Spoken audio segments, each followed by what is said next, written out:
सांस्कृतिक, व्यापारिक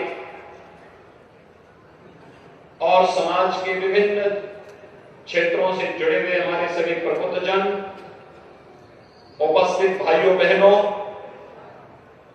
मैं आप सबका आज के इस कार्यक्रम में हृदय से स्वागत करता हूं, अभिनंदन करता हूं। विधानसभा चुनाव के बाद किसी बड़े आयोजन के माध्यम से आपके साथ संवाद करने का अवसर यहां नहीं प्राप्त हो पाया था।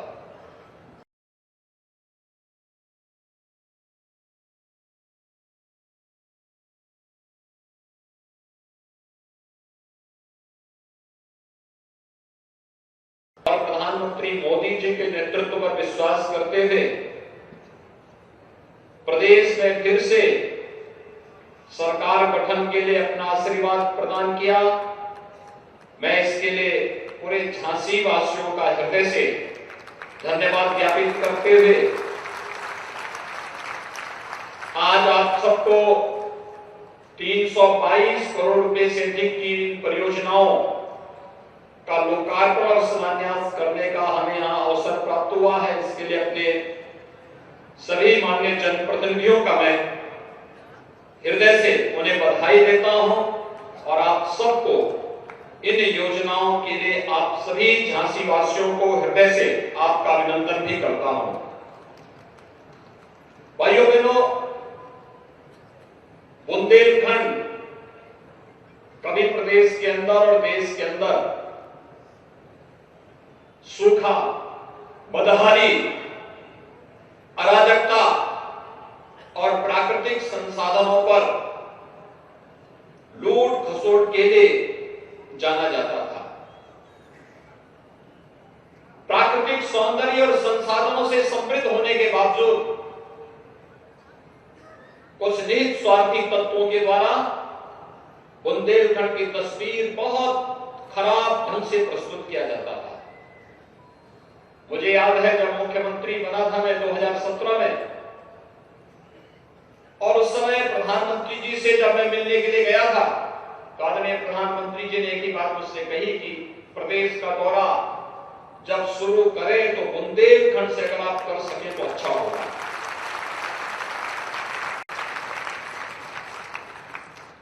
मैंने जानने का प्रयास किया कि आखिर बुंदेलखंडी क्यों।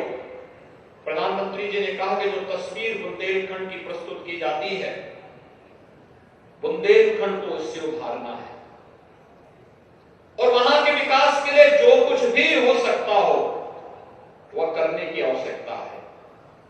और भाइयों बहनों, जब मैं पहले ही दौरे पे आया था बुंदेलखंड,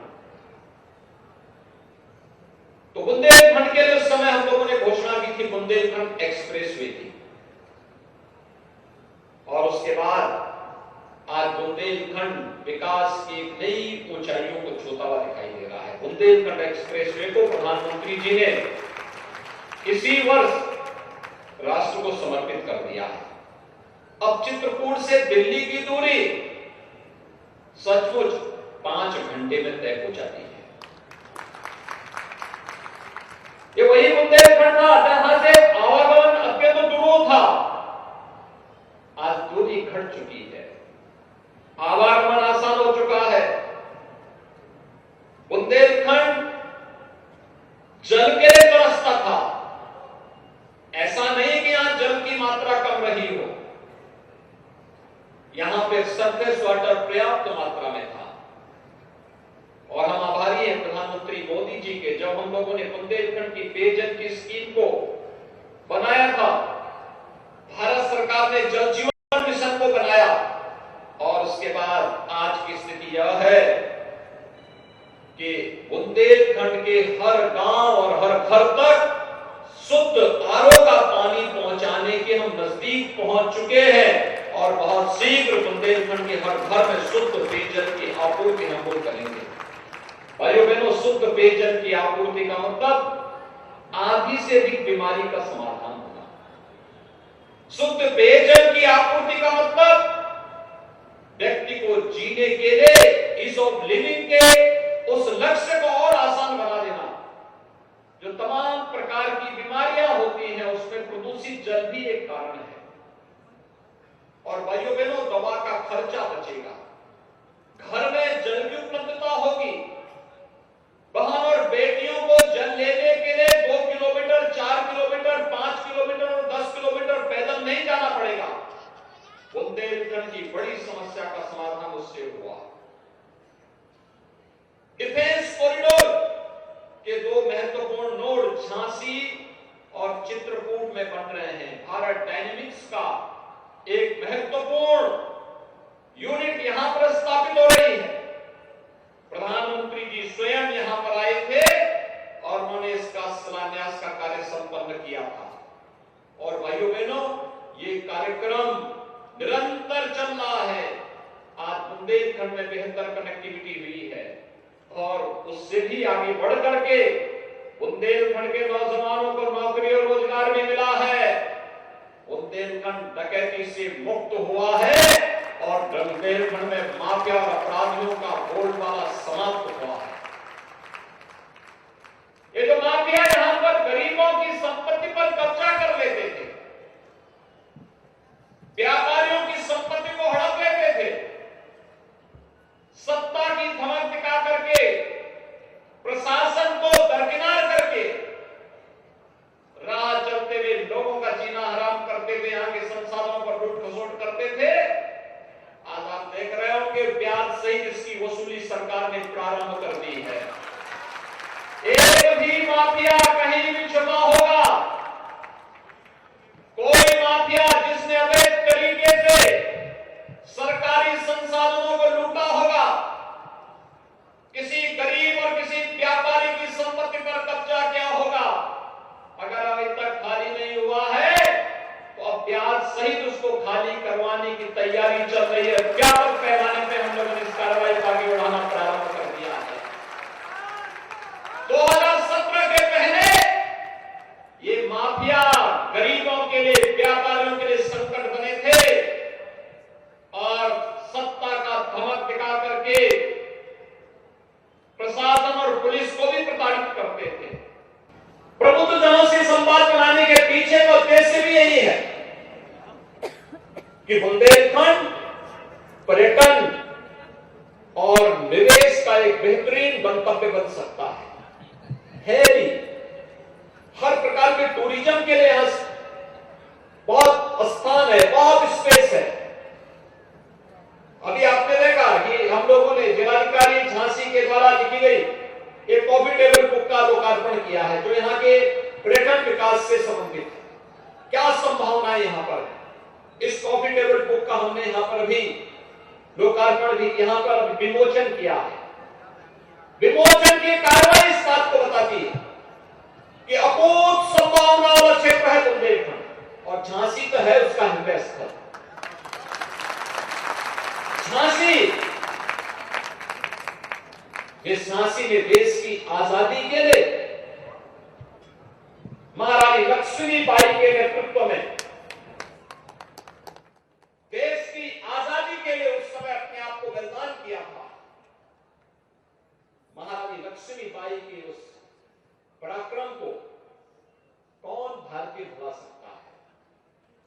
मातृभूमि के लिए हम सबकी क्या जिम्मेदारी होनी चाहिए। झांसी की रानी लक्ष्मीबाई और उनके योद्धाओं के द्वारा लड़ा गया 1857 का प्रथम स्वतंत्र समर, उसकी यादों को आज भी ताजा कराता है। उनका वो शौर्य, उनका वो पराक्रम झांसी के माटी के एक एक कण को तीर्थ बना देता है और हर भारतवासी परवश ही इस वीरांगना की इस धरती को नमन करने के लिए यहां आने के लिए उतावला दिखाई देता है। भाइयों बहनों, अनेक संभावनाओं से युक्त है हमारा बुंदेलखंड। पिछली सरकारों की बदनीयती, पिछली सरकारों की भ्रष्ट नीति, परिवारवाद की नीति के कारण बुंदेलखंड बदहाल था। लेकिन आज मैं आपको आश्वस्त करने के लिए आया हूं, बुंदेलखंड बदहाल नहीं हो सकता। बुंदेलखंड की नसीब संभावनाओं को हमारे माननीय सांसद, विधायकगण, जनप्रतिनिधिगण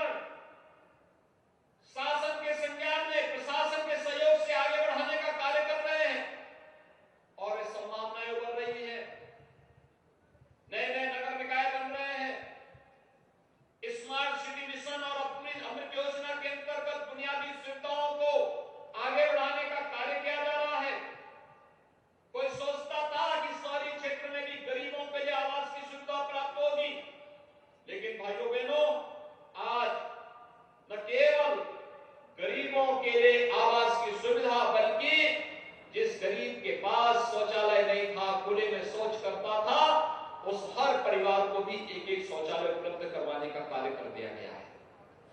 कोई सोचता था फ्री में विद्युत के कनेक्शन मिलेंगे, कोई सोचता था फ्री में रसोई गैस का कनेक्शन मिलेगा, कोई सोचता था कि नगरीय क्षेत्रों में भी तकनीक का उपयोग करते हुए इंटीग्रेटेड ट्रैफिक मैनेजमेंट और सेफ सिटी के साथ उसको जोड़ने का कार्य होगा। लेकिन ये कार्य आज बखूबी बुंदेलखंड में झांसी से प्रारंभ हो चुका है। सेफ सिटी और आईटीएमएस के अंतर्गत यहां पर इंटीग्रेटेड ट्रैफिक मैनेजमेंट सिस्टम लागू हो रहा है। ऑटो मोड पर सारी चीजें, सारा ट्रैफिक चलता हुआ दिखाई देगा। लोगों को जाम में नहीं फंसना पड़ेगा।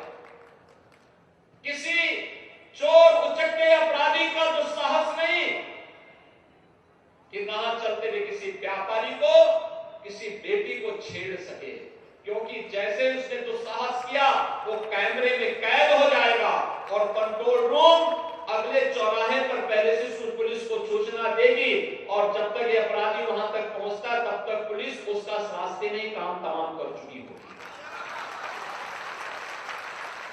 वो नहीं कर पाएगा क्योंकि एक एक चीज कैमरे में कैद होगी।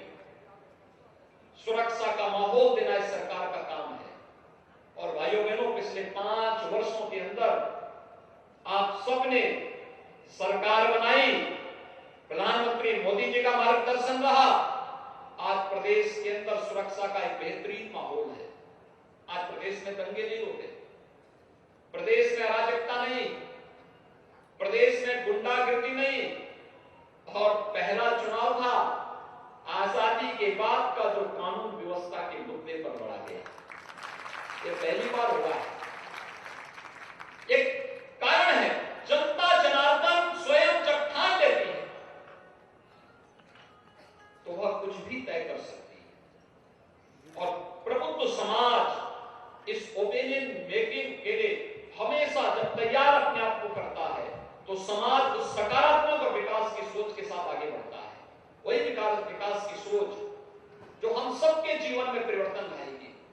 उसी सकारात्मक सोच को आगे बढ़ाने के लिए आज मैं आपके बीच आया हूं, आपसे कहने के लिए ईज ऑफ लिविंग के प्रधानमंत्री मोदी जी के विजन को जमीनी धरातल पर लागू करने के लिए जो कार्यक्रम प्रारंभ हुए हैं, इसमें हर गरीब को सिर ढकने के लिए छत की उपलब्धता हो, हर गरीब के पास शौचालय की सुविधा